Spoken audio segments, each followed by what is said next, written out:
नाज़रीन, इस वक्त मैं इमदादी कैंप सैलाब बराए मुतासरीन के लिए जो लगाया गया एंकर इमरान रियाज की तरफ से वहाँ पर मौजूद हूँ, जहाँ आप लोगों की भीड़ देख रहे हैं। ये लोग यहाँ पर डोनेशन करने के लिए आए हैं। डोनेट करने के साथ साथ एंकर इमरान रियाज के साथ यहाँ पर सेल्फी भी ली जा रही है, जबकि सामान भी यहाँ पर बड़ी मिकदार में यहाँ जमा हो चुका है।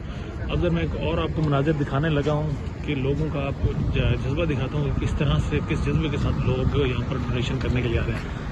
ये आप देख सकते हैं किस तरह से एक शख्स व्हील चेयर पर यहाँ पर अपने दो बच्चों के साथ यहाँ मौजूद है, डोनेशन करने के लिए मौजूद है, जो कि एंकर इमरान रियाज खान के इस फ्लड रिलीफ में कैंप में आया है ताकि डोनेट कर सके अपनी तरफ से, जो जितना कर सकता है डोनेट अपनी तरफ से, जो भी यहाँ पर जमा करवाना चाहता है, पैसे देना चाहेगा, वो यहाँ पर देने के लिए यहाँ पर मौजूद है।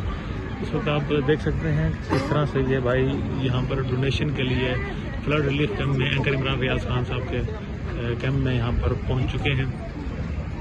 ये मनाजिर है नाज़रीन फ्लड रिलीफ कैंप के बाहर की, जो इस वक्त आपको दिखा रहा हूँ कि पब्लिक अभी तक यहाँ पर तकरीबन खान साहब 4 बजे से यहाँ पर मौजूद हैं, लेकिन अभी तक लोग मौजूद हैं, यहाँ पर डोनेट करने के लिए आ रहे हैं। सेंटोरस के बाहर बिल्कुल ये कैंप लगाया गया है और अच्छी खासी मिकदार में यहाँ सामान इस वक्त जमा हो चुका है। अब ज़रा मनाजिर दिखाते हैं आपको। एंकर इमरान रियाज इस वक्त लोगों के साथ सेल्फीज लेने में मसरूफ़ हैं और डोनेशन की जो रकम दे रहे हैं वो भी उनसे वसूल कर रहे हैं।